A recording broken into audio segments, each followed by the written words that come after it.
guys, welcome back to the channel. It's Floss time for a review, and it's a review of Until Friday Night by Abbi Glines, or Glines, or however you like to say Abby's name. This was provided to me by Simon Schuster Australia for review, and while they very kindly sent it to me, it does not affect my opinion. Thanks, guys. The story is about West Ashby, who's a football player at the local Lawton High School. He's got a group of friends, and into the town moves Brady, one of his friend's cousin, whose name is Maggie. I almost forgot her name. And she is mute by choice. She's had some pretty horrific things happen to her recently in her life, which she doesn't want to discuss, and so she tends to not talk to anybody. Brady's her cousin, and his family encourage her to take him everywhere he goes, including one Friday night after the football game. She's dragged along to a field party. At this field party, she meets West. They share a kiss straight off the bat after she watches him have an emotional moment, and then from then on their relationship is ups and downs and swings and roundabouts and seesaws and all that stuff. Of course, she communicates with him only. She learns to find her voice and talk to him a little bit, and then he also helps him deal with major problems in his life, including the fact that his father is dying and no one knows about it, and he doesn't really want to tell anyone about it, but he finds the courage to confess in her. Both of them fight the growing love that they have between them and between themselves, and eventually, of course, things come to a head, as they always do in high school, and stuff happens. Okay, here's the time for the hard stuff.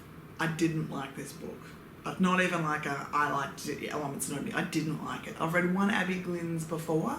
I don't know if it was a Vincent brother, which one it was. I didn't like that either, and I like the football new adult genre, so I kind of wanted to give her another chance. And so many people rave about the Vincent boys and all that stuff like that, so I was kind of like, okay, maybe I'll give this a go. Didn't like it at all. I found the representation so bad in terms of West is this alpha male jerk who is steps away from being physically dominating to everyone around him. He's got anger issues, it's described, but not in a way that we're going to seek help, and this is a really dangerous thing, just he likes to communicate that way. He treats the women, as in the girls around him, who aren't Maggie, the special snowflake Maggie, as sluts and whores, and judges them for it as well. So he's such a Madonna whore person in terms of his mother and Maggie are these women who deserve to be treated well, and he would never do anything wrong to them, yet the two girls that he messes around with during Maggie's arrival, but also a little bit into this, not relationship, but into the kind of feeling, so for her best goes away. He just is so rude to them. I mean, and of course the problem is they're also bitches in the typical sense of they are the mean girls who are awful, they have no redeeming qualities, any of their sexual nature or drives is seen as slutty and wrong and aggressive, and Maggie, the special snowflake, is a virgin and pure, and we find out later on that her first kiss, spoiler alert, at the field party with West was her first kiss ever. So of course she's just untouched and pure, and of course Maggie's special snowflakeness, besides this not speaking thing, doesn't really come from anything. Like Maggie with a shit out of me at times in terms of she was so meek and mellow to this boy's neediness, and she was there to support him. She was there to support him for sure, and towards the end I thought, oh my god, it's going to turn itself around, in that she becomes very worried that West is using her as a crutch, and that the relationship has been built on the fact that he needs her so much, to the point it is so unhealthy at various points. He physically needs to see her. He can't go 3 classes without seeing her. He gets agitated if he doesn't. Anyone who talks to her is in trouble. If it's a guy, even if it's his friend, he almost physically assaults them to get her away, and yet she sees that as bad for sure, but she's just I think he's using me as a crutch as opposed to he loves me.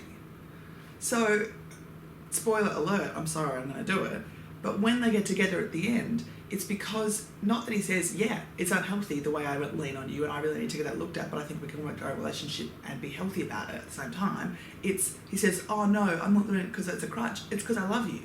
It can be both. So I was really frustrated with how it represented what a relationship could be in love, and that it was incredibly unhealthy for both of them. Both of them were dealing with major issues in their own lives that they faced together in the most codependent, needy way, that was not helpful to either of the characters because neither one of them recognised it, and everyone around them supported it, including parent figures in her life of Brady's parents. Both seemed to go, oh, well, I thought this would happen.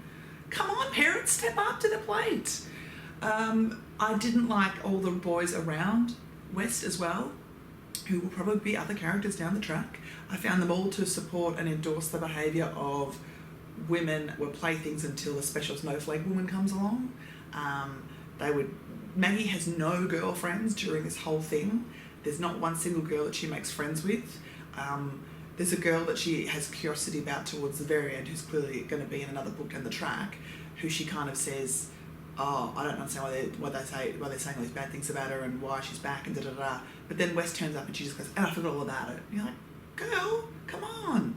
I didn't actually find as well, I will say, I didn't find the sex scenes that sexy, only because of where they took place, and also because I felt it was incredibly rushed. And again, it fell back on that they were happening for a dangerous, codependent, needy way, as opposed to it's the culmination of this relationship that I felt deserved that physical step.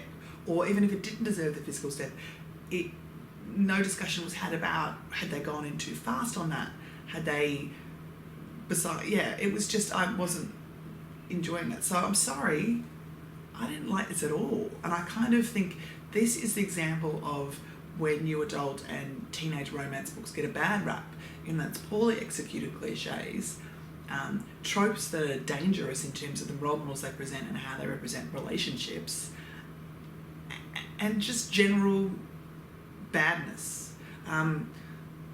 The writing was fine. I'm sorry, Abbi, if you're watching this to rail in on you, but from what I know about a lot of the books that she's written, this is a classic constant trope in that it's the same cycle repeating itself. And I get that there are women out there like this, and I get that there are men out there like this, and these relationships exist. But to present that continually and without any kind of redemption for any of the characters, I want to see improvement. I want to see nuance and understanding that people behave in certain ways for different reasons, and not girls who aren't the special snowflake aren't the sluts and the whores and the bitches. And just because you're a guy expressing yourself through physical aggressiveness, it's not impressive and alpha doggy, it's actually douchebaggy and slightly alarming on a domestic violence / mental controlling issue. That was his behaviour in his at times was just like, you would call the cops or tell someone that you were in fear because he was just so in her life, you know. Yes, she needed him, and yes, there was a whole lot of issues around it, but I just, by that point that was happening, I was already too angry with them all to give him any benefit of the doubt.